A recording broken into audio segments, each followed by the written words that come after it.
Dans cette vidéo, nous allons voir comment dresser un dossier de référence pour regrouper tous les renseignements essentiels à l'utilisation de votre smartphone. Mieux vaut prévenir que guérir. N'importe quel incident peut devenir catastrophique si vous n'êtes pas capable de réunir les éléments dont vous avez besoin, les renseignements qu'on vous demande ou les mots de passe que vous ne retrouvez pas, etc. Et donc, je vous propose en 4 fiches de regrouper tous les renseignements pour les avoir sous la main dans n'importe quel cas de figure. Les 4 fiches pour regrouper ces renseignements sont sur 4 thèmes. Le premier, mon matériel. C'est votre smartphone ou votre tablette. Si vous avez les deux, vous pouvez faire 2 fiches. Le deuxième thème, c'est celui de mon opérateur de téléphonie mobile. Ça concerne le smartphone, puisque vous avez besoin, en dehors de chez vous, de vous connecter sur les relais de téléphonie mobile pour vous connecter à Internet via les relais qui sont sur les pylônes ou dans les immeubles quand vous êtes à l'extérieur. Troisièmement, votre fournisseur d'accès Internet. La plupart des personnes ont chez elles une box, il y a beaucoup de box en France, qui fournit un réseau Wi-Fi. Donc il est très utile de connaître tous les renseignements concernant votre fournisseur d'accès Internet.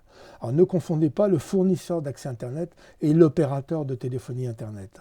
Vous verrez que l'opérateur de téléphonie mobile et le fournisseur d'accès Internet, le FAI, ça n'est pas du tout la même chose, même si, pour des raisons de marketing, les vendeurs font un packaging, un regroupement de toutes les offres. Et là, il y a d'ailleurs beaucoup de pièges qui ont été dénoncés par les associations de consommateurs, puisque en faisant ces regroupements, eh bien, les marques, les opérateurs de téléphonie mobile, qui sont les mêmes quelquefois que votre fournisseur d'accès Internet et qui vous fournissent quelquefois en plus votre smartphone, recourent à pas mal d'abus qui sont tout à fait à vos dépens, et vous avez un résultat rapport qualité-prix largement inférieur. Je vous incite à lire mon article « Les 6 pièges des opérateurs de téléphonie mobile » dans mon blog.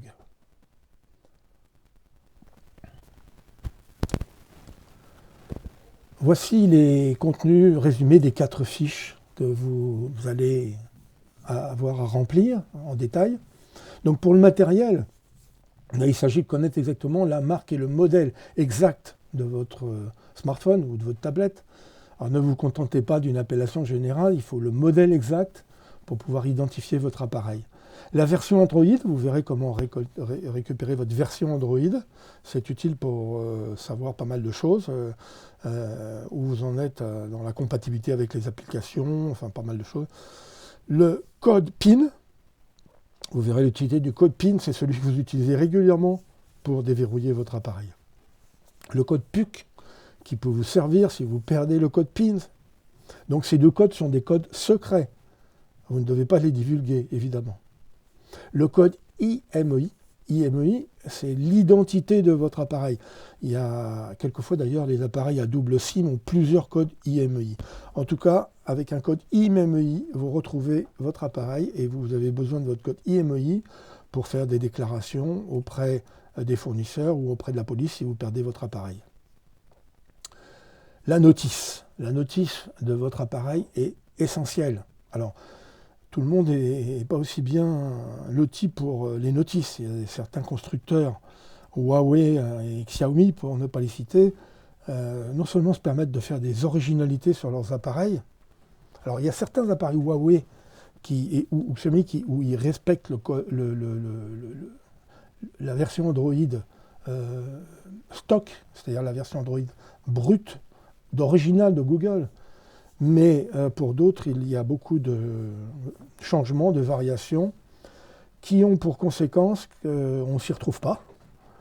Et pire encore, ils ne fournissent pas de notif. Donc je déconseillerais dans ce cas-là ce type d'appareil aux débutants, parce que là, quand vous avez un appareil original sans notice, vous êtes dans une sacrée galère. L'opérateur, c'est donc votre opérateur de téléphonie mobile, et vous devez connaître un certain nombre de choses, à la fois pour répondre à des questions si vous avez besoin de le contacter, mais aussi le code RIO si vous avez besoin d'en changer, parce qu'un rapport qualité-prix pour les opérateurs de téléphonie mobile, il faut savoir que pour le même service, il y a des prix qui peuvent varier de 5 € en promotion jusqu'à 30-35 € pour le même service. Donc, quand on a des 150-200 € de différence par an, ça vaut quand même la peine de vérifier s'il n'y a pas une meilleure solution. Et puis, la quantité de données mobiles dont vous pouvez disposer, c'est essentiel pour rester dans votre forfait.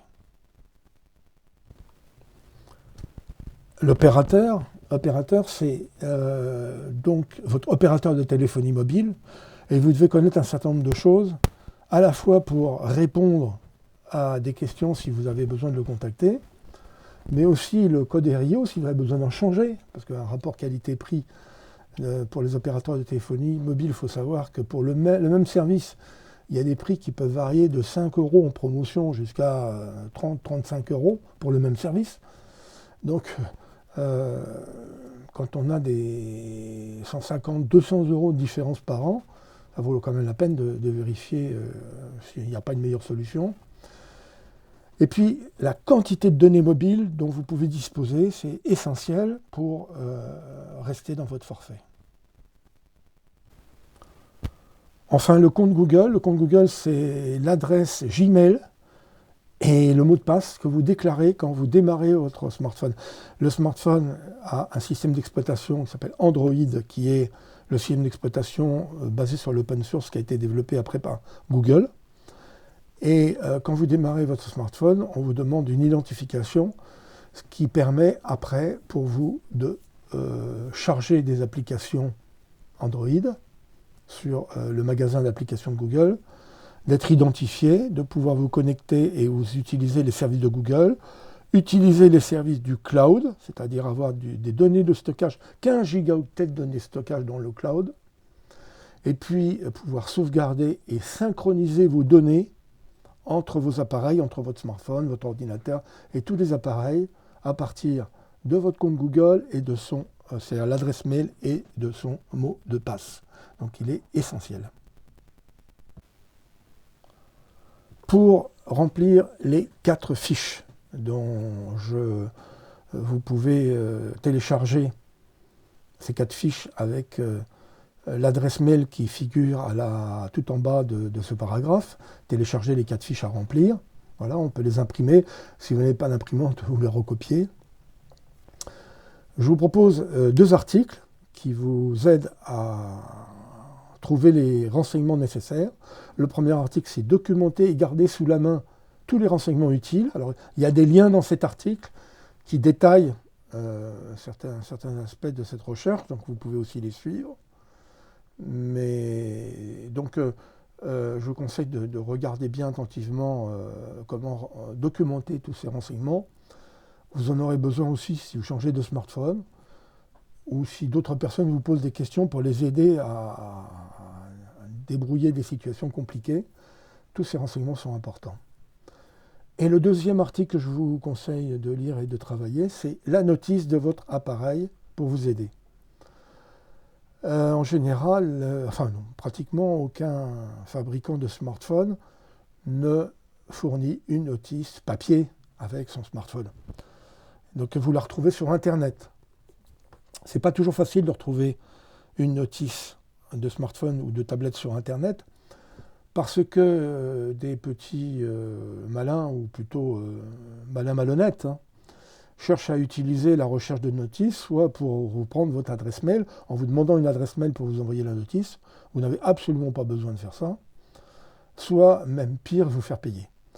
Donc la notice, elle est libre et gratuite, et sans besoin de donner une adresse mail. Il y a des façons de retrouver votre notice, donc je vous l'explique dans cet article, et si vous avez des difficultés particulières, vous m'écrivez un mail et je vous aiderai. Mais je vous conseille déjà de chercher vous-même. Et une notice, alors, ce n'est pas un guide de démarrage rapide, hein, ce n'est pas quelques pages, ce n'est pas quelques dizaines de pages. C'est au moins une centaine, 150 pages, au moins. Voilà, bonne recherche, bon travail, et écrivez-moi si vous avez quelques difficultés que ce soit. Je vous aiderai avec grand plaisir.